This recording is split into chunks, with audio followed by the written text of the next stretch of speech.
Hello everyone, are you ready for a session today? Today's session is going to be on women poets used in classical dance post-Indian independence. So, how many of you are fond of poetry?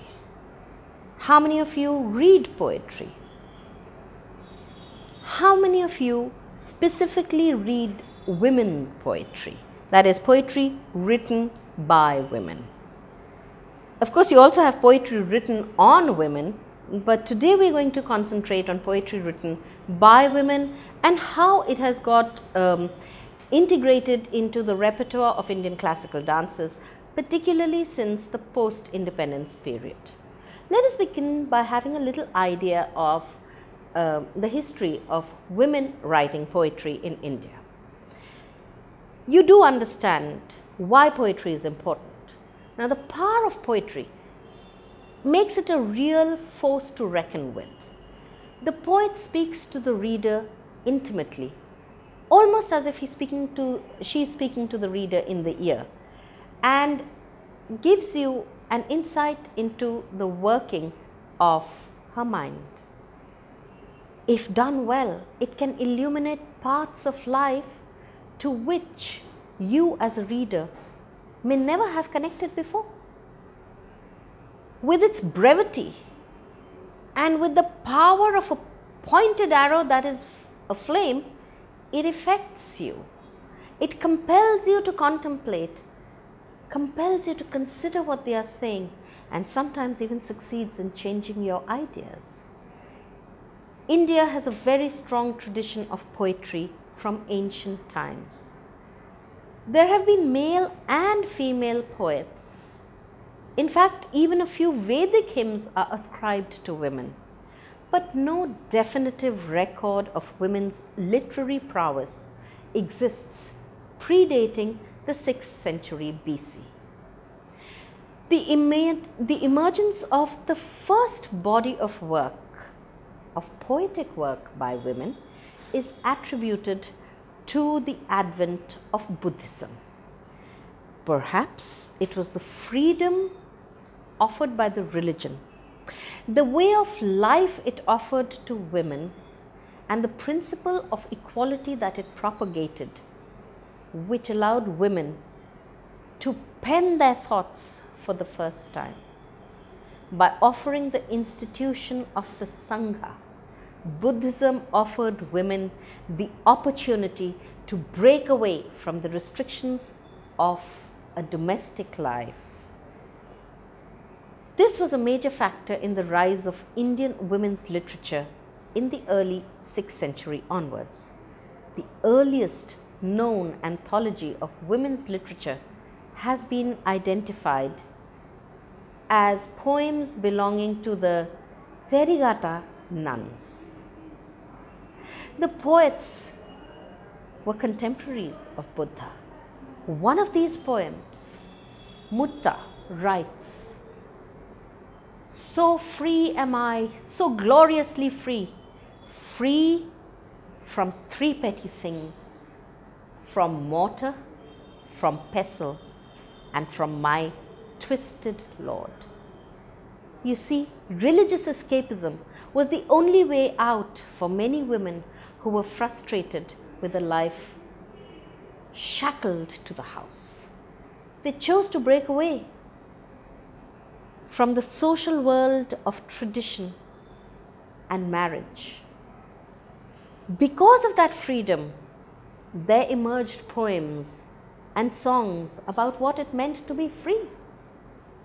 Till then, it was not known. This freedom from chores and sexual slavery was not known. So this writing is very important because it reflects the politics of self-forming. The next efflorescence of women's voice in poetry came in the medieval period as a result of the Bhakti movement. Among significant women voices is that of Andal, the only female Alvar saint. Between the 5th and the 8th centuries, the 12 Alvar saints revitalized Vaishnavism in Tamil-speaking regions of southern India. Like Kabir, Andal was discovered under a tulsi plant and named Godai, or the gift of Mother Earth. She is credited with great Tamil works, the Tirupavai and the Nachiyar Tirumodi, which are still recited by devotees during the winter season of Maragari. Andal's fantasies, as she performed the Margali rituals, expressed lucidly in 30 hymns, is the topic of Tirupavai. Apart from Tirupavai, she composed the 143 hymns in the Nachiyar Tirumoli. Conservative Vaishnavite institutions do not encourage the propagation of Nachiyar Tirumoli as much as they encourage the Tirupavai, because the second belongs to an erotic genre of spirituality that is similar to Jayadev's Geet Govind. In it, she expresses her intense love in varying moods of bridal love, filled with tender hope, of utter dejection, of joyful triumph, of woeful sorrow and total surrender, all emotions that lend themselves very well to dance. It is no exaggeration to say that Andal is the most frequently danced woman poet in the Bharatanatyam repertoire. She is danced solo by Anita Ratnam in the Andal Kautavam, by Malavika Sarukai in Darshan, Seeing, which explores the passion of Andal for Krishna. While Andal was danced regularly, some of the other Bhakti female poets were not so popular. Forget popular, some were not even known. For instance, Akka Mahadevi is not the stuff of tradition or traditional repertoires. If Andal was devoted to Krishna, Akka Mahadevi, one of the early female poets in the Kannada language, was also a prominent figure in the Veera Shaivaya Bhakti movement of the 12th century, which was devoted to Shiva. She is known to have considered Shiva, whom she called Chenna Mallikarjuna, as her husband, in tradition that is understood as Madhurya Bhakti Bhava. Her 430 vachanas, a form of spontaneous mystical poems, are considered amongst her most notable contribution to Kannada literature. She composed relatively fewer poems than some of the other saints of the movement, yet her contribution to the spiritual poetry of India is considerable. She is an inspirational presence in the pantheon of Kannada literatures and in the history of Karnataka. And so her absence in dance can be questioned. Actually, Akka Mahadevi realized that the Brahmins, Buddhists and Jains saw women as impure and inferior beings who could not follow the high path towards salvation. She chose to strip herself naked, much like the mothers of Manipur who stripped themselves naked to protest against brutalities performed on them and their children. Akka's nakedness and her whole life embodies a total rejection of the very idea of women's impurity. She is the most radical female martyr in the Indian poetic tradition.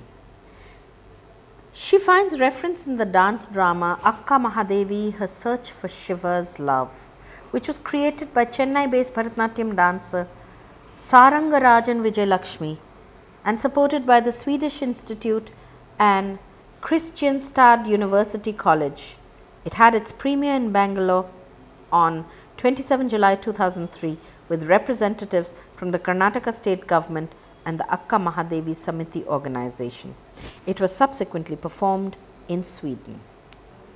In the year 2011, dancer Anita Ratnam curated and convened a 3-day festival and seminar which she titled very provocatively, or should we say unusually, as Mad and Divine, to capture the voices of female poets of India from the medieval period. This is the second time that you have the voices of women becoming very powerful again. The title of the seminar appears to be intriguing, but not if you contextualize it in a patriarchal society that brands men seeking the Lord as realized beings, while women seeking the divine are called mad.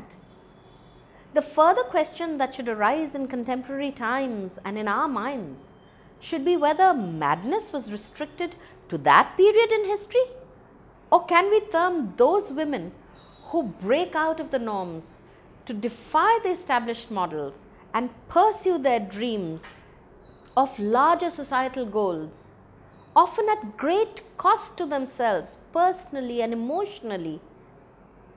Are they not mad? Should we not call them mad too? In the medieval period, one of the strongest image is that of Andal. Andal was writing body-centric verses, while others like Akka Mahadevi and 6th century poet Karaikal Ammayar, who was one of the 3 women amongst the 63 Nayanmars and one of the greatest figures of early Tamil literature, who used their bodies as sites of resistance. Many of these medieval poets accepted no other man but the Lord, the object of their desire, with Andal going to the extent of writing, "My voluptuous breasts swell with desire for my Lord alone. If there is even talk of offering my body to mortal men, then I cannot live." So on one hand you have Andal saying that. On another you have Mirabai, who runs away from her earthly husband, the Rana, to be with the Lord. Look at the substance these women are made of. Aikya, in the voice of Akka Mahadevi, danced by Maithili Prakash, is an example of focused work on her. Nartaki Nataraj offered choice selections from the treasure trove of Tamil literature, the works of the Avvaiyars, or women poets. Avvaiyars was the title of more than one poet who was active during the different periods of Tamil literature, including the Sangam and Chola periods. Their sublime poetry covers a stupendous range of the different aspects of life, from detachment to passionate outbursts. Nartaki chose poems involving yogic beliefs, life values, as well as the woman poet's wait for the beloved. An intriguing part of the choreography that was attempted was the portrayal of different age groups and personalities for the women composers. At that festival, Bangalore-based Madhu Nataraj delved into the poetry of 3 lesser-known women mystics, Lingamma, Muktayakka and Molige Mahadevi, 12th century mystic poets who philosophized the monistic Shaivism. Clad in a simple light-colored costume, Madhu used audio-visuals, music and dance. Interestingly, Madhu connected her present, surrounded by a cacophony of noises and crowds, with visuals which merged into her, out of which she emerged to seek the sacred energies of the triad in an effort to recreate the outer and inner spaces. The audiovisual also used Ramya Reddy's photo art to give a layered presentation to Madhu's seamless Kathak swirls and stances, allowing her to dissolve in divinity. Madhu not only wove into Indian dance's repertoire these rarely heard voices, but she also presented it in a modernistic manner, as if to suggest that what they had to say was still relevant today. In the case of Aditi Mangaldas, who performed Meera, the traditional image of Meera holding onto a statue of Girdhar, Ek Tara in hand, was very much a part of the repertoire of Kathak. In this choreography, which is part of a larger work called Uncharted Seas, Aditi saw Mirabai as a free-spirited person living her life with abandon. Aditi went beyond interpretation, which is via mudras, to movement abhinay, in recognition of the fact that while Meera needed Krishna's image externally, internally she did not need any fixed points. Apart from the dance interpretations of the writings of this lineup of women bhakti poets that the Mad and Divine Festival afforded, there was the next year a festival which also had a lineup of medieval bhakti poets. This was called Talking to God in the Mother Tongue. It was organized by Manushi in Delhi in 2012. A range of dancers danced the pieces of poetry in many languages. Rani Khanum performed to the works of the 14th century mystic poet Lalder or Laleshwari from Kashmir, claimed as a Sufi saint by Muslims and as a Shiva Bhakt by Hindus. Like Akka Mahadevi, Lalder too had divested herself of her clothes. Seasoned and senior Bharatanatyam dancer Lakshmi Vishwanath took on the challenge of depicting the poetry of Karaikal Ammayar, whose description of the awesome dancing of Shiva is what was contained in the poem. Lakshmi also danced on an excerpt of a Muddupalani composition from Radhika Santwanam, the exotic sensuality of the verses comparable with Jayadev's Geet Govind. For dance to achieve such intense emotions, clarity of Abhinay must be accompanied with matching and emotionally rich and experienced musical accompaniment. Jhelam Paranjpe's Odissi, interpreting the Abhangs of Janabai, benefited from the advantage of music composed by Kishori Amonkar, while enjoying a regional flavor. Janabai is revered in Maharashtra along with the male sons Dhyaneshwar, Namdev, Tukkaram and Eknath. Poetry served as an important non-violent instrument of nationalism during the Indian freedom movement. As the freedom movement witnessed the blurring of domestic and political spaces, efforts were made for the social upliftment of women. At the forefront of this movement were Jyotiba and Savitri Phule. Jhelam Paranjpe created a dance theatre production called Savitri Vadate or Savitri Speaks, which showcased the importance of women's literacy and the upliftment of the Dalits, based on the 3 key letters that Savitri had written to her husband, along with some poetry that she had written in the 19th century. Jyotiba Phule educated his wife at a time when education for women was a taboo in Maharashtra. Savitribai became the first woman teacher of India when she opened her school.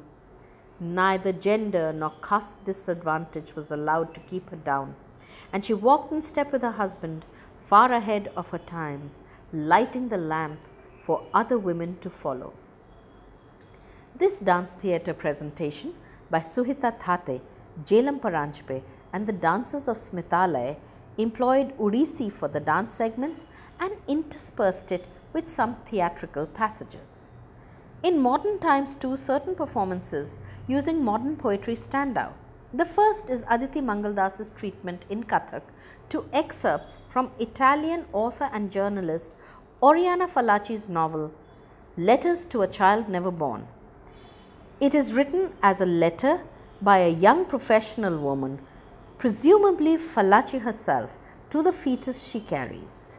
This best-selling novel that sold 4 million copies worldwide details the woman's struggle to choose between a career she loves and an unexpected pregnancy.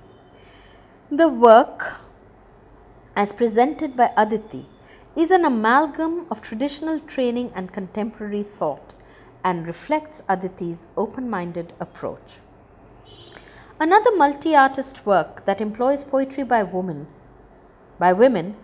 is Nirguna, pure spirit without attributes of form, which was created in 1999 by Bharatanatyam dancer and scholar Parul Shah at the MS University, Vadodara, under the campus's diversity project. It was supported by the Ford Foundation. It used the writings of 8 women poets of the 20th century, writing on diverse themes, from the 16th century medieval Gujarati poet Ganga Sati and her daughter-in-law Panabai to 20th century iconic poet Amrita Pritam, and younger contemporary poets Nita Ramaiah, Panna Naik, Indira Sant and others. It took a multilingual spectrum of verses on widely varied themes.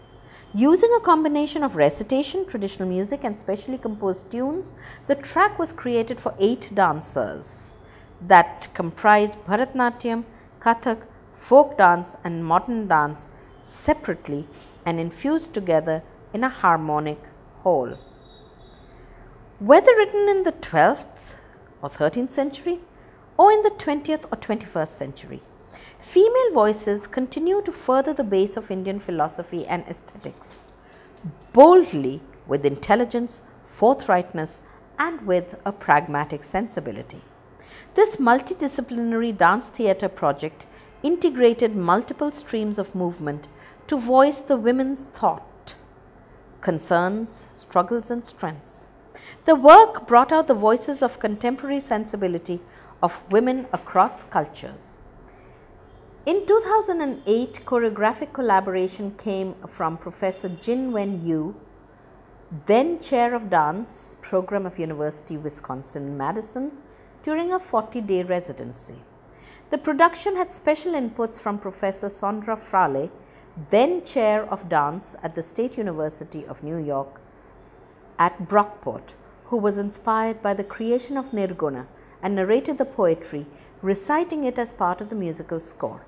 It was performed by dancers pursuing the postgraduate course in modern dance at University of Wisconsin in Madison.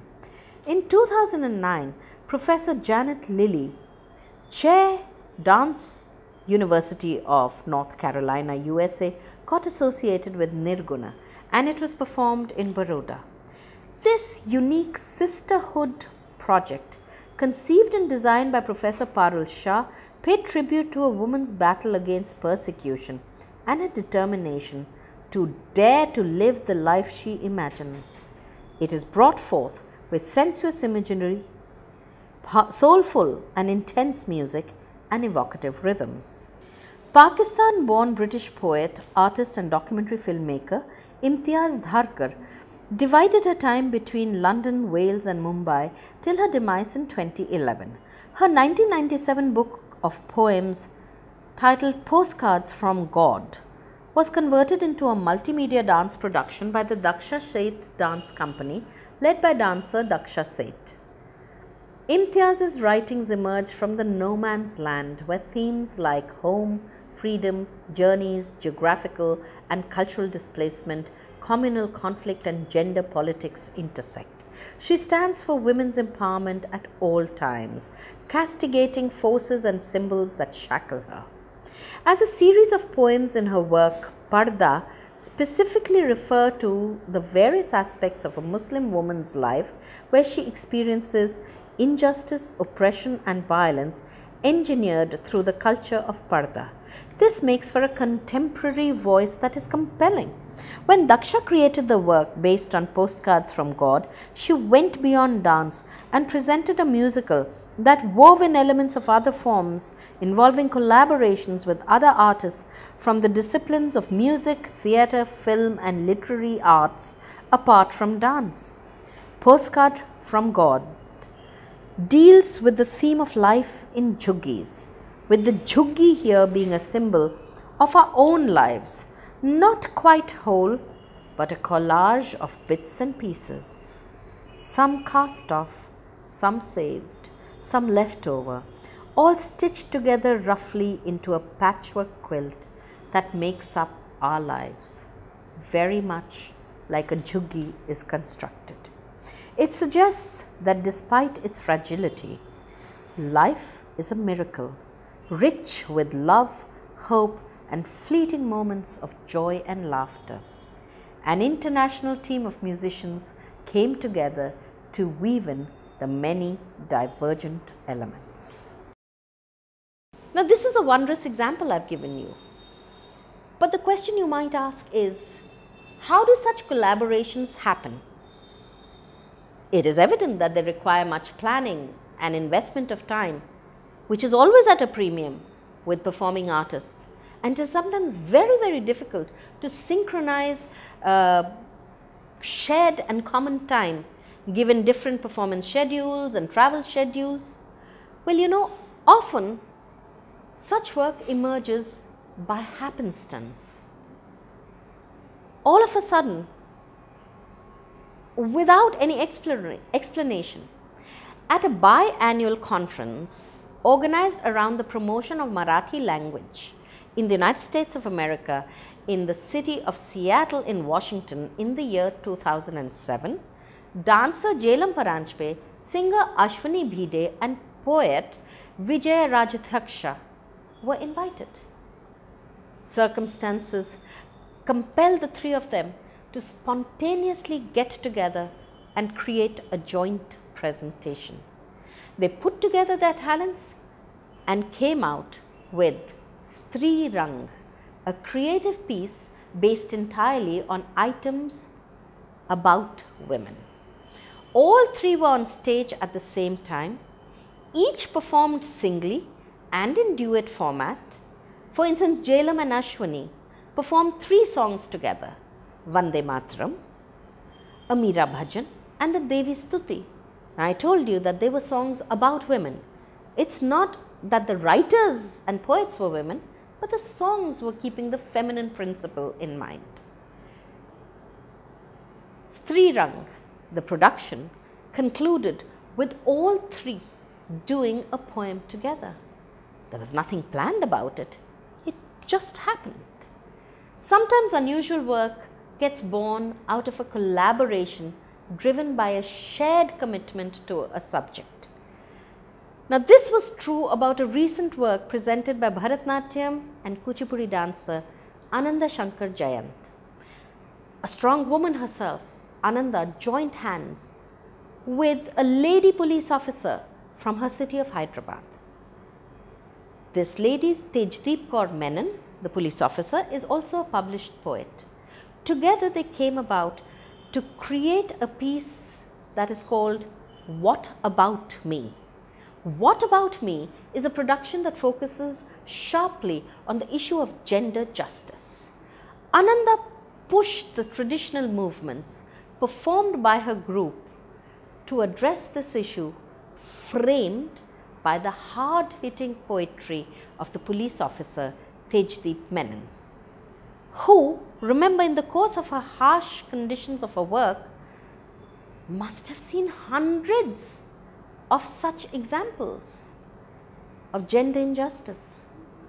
Both these strong women made the audience sit up and think as the production powerfully used the lines, "Never will I open my palms before a heartless jury, and never will I ask, what about me?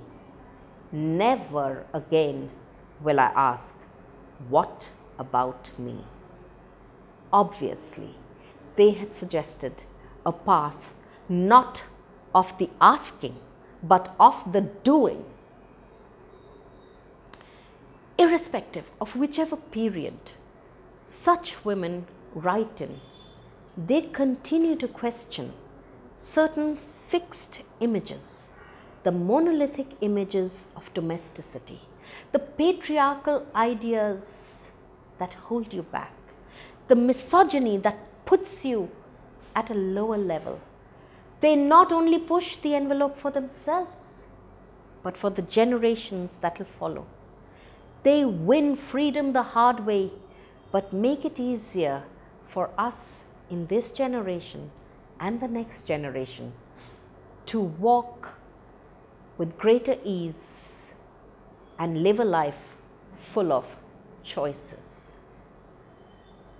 So you see, the power of the poetry of women has to be integrated with dance in contemporary times. Thank you so much for your attention.